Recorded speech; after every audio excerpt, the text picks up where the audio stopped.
juga terlatih gampang notasinya. Ya, kalau di sini udah ada C-nya tuh ya, ABC gampang. Kita C4 ya. Ini pembukaan Inggris.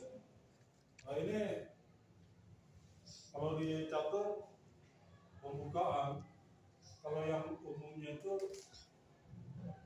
penguasaan sentrum. Penguasaan sentrum, artinya nih di sini sentrum di tengah nih, ya, di tengah-tengah. Kalau di tengah-tengah tuh paling enak, ya ke depan bisa. Semua perwira itu idealnya tuh ada di tengah. Ya, pada dasarnya tuh di tengah. Jadi dia bisa kemana-mana. Cuman kamu kalau main catur jarang dikasih di tengah-tengah main. Ya, karena lawannya juga nanti kamu diusir-usir di tengah. Ya, biasanya gitu. Kalau tengah itu luar biasa gerakannya. Nah di sini ada lagi di pembukaan itu yang umum itu perwiranya dikeluarin. Alasannya apa? Jadi yang pion yang di tengah dikeluarkan seperti ini ya, buah-buahnya dikeluarin, itu udah prinsip ya, seperti gini, kayak gini ya. Ya, ini udah prinsip bahwa kamu main catur itu kan menyerang ke depan. Ya, jadi memang harus dikeluarin perwira-perwiranya. Ya, makanya prinsipnya bahwa pion-pion yang di tengah itu dia dikeluarin supaya di bawahnya itu gampang keluar. Ya. Terus pertempuran catur itu kebanyakan dari tengah. Jadi penguasaan dari tengah biasanya kemana-mana itu. Kalau orang bilang itu pusatnya kan. Kalau kampus pun pusatnya di mana nih? Pusatnya selalu yang jadi masalah pusatnya.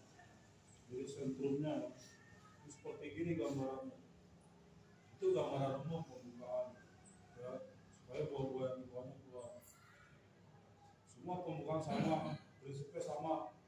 Ada lagi yang pembukaan yang seperti gini, ya, misalnya gini, ya, ini, ya seperti gini ya, ini atau beginilah. Kalau ini pionnya ini namanya ngawasin tengah, ngawasin sentrum. Jadi ngawasin kalau mau lewat tetap akan berhadapan sama bidak-bidak yang di depannya. Ini juga disahkan juga nggak apa-apa, ya nggak masalah juga. Karena buah yang di bawahnya juga bisa keluar. Cuman kalau model begini, buah gajahnya susah keluar. Ya, makanya kalau jadi putih itu kadang-kadang lebih enak. Ya, dia mau pilih yang mana gajah yang mau dikeluarin. Kalau ini ada kelemahannya, ya gajahnya cuma mentok ini. Sedangkan disarankan itu catur, ya paling enggak buahnya mudah keluar. Ya, kalau bentuknya begini masih mending, gajahnya yang satu keluar, yang satu defense, ya masih mending. Ya, karena buah masih banyak, ada aja perwira kamu yang nggak jalan 1-2 biji ya, dipentok-pentok, itu normal. Ya, tapi nanti kalau udah 10 langkah ke atas harus gesit semua, ya. Ya semuanya harus gesit. Nanti kamu terlatih. Itu yang umum. Yang nanti kamu nyerang seperti itu. Ya. Kalau yang khusus spesial, ya kamu nanti pembukaan itu dari jalur, ya dari pembukaan itu yang udah khusus. Kamu disuruh cari jalur. Ya kira-kira pembukaan yang kamu senengin dapat jalurnya di mana? Itu namanya sejajar itu, ya. Terus kamu kira-kira dapat serangan di mana, ya itu ingat-ingat ya. Kamu pembukaan selanjutnya nanti menuju babak tengah kamu akan menemukan jalur, ya, jalur bagi benteng kamu, ya, menemukan petak lemah, itu nanti jatuhnya ke taktikal, ya. Ya, itu harus kita sadar kan, ya. Itu kan ke taktikal nantinya, ya. Taktikal itu yang penggarpuan, yang pinning, yang pemakuan, terus yang apa lagi, ya kombinasi kombinasi queen sacrifice kayak tadi ini ya. Itu nanti kamu di tengah. Itu kejadian tadi itu karena akibat pembukaan yang bagus ya. Jadi yang akibat pembukaan yang bagus ya. Jadi pembukaan kamu pilih mana aja prinsipnya sama ya, buahnya dikeluarkan dengan mudah ya. Tapi kalau ada yang ketinggalan satu buah tuh masih normal. Biasanya di pembukaan yang paling ketinggalan benteng itu udah paling umum ya, karena nempatinnya susah. Dia nunggu benteng kan dapat jalur ya. Dia nunggu pertukaran bidang apa baru dia bisa lewat ya. Tadi pembukaan C4 E5 ya.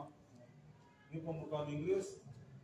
Si putih ini nggak langsung menduduki pusat ya, tapi ngawasin pusat ya. Kalau ini namanya mainnya santai, pembukaannya nggak terlalu ganas sebenarnya ya, nggak terlalu ganas ya. Terus tadi udah ya C3 ya, terus udah C6 ya. Nanti kalau udah biasa cepat ya, tinggal N atau kuda C3 ya, C6. Terus putih jalan apa lagi? Udah F3 ya, udah F3 terus pion G6 ya.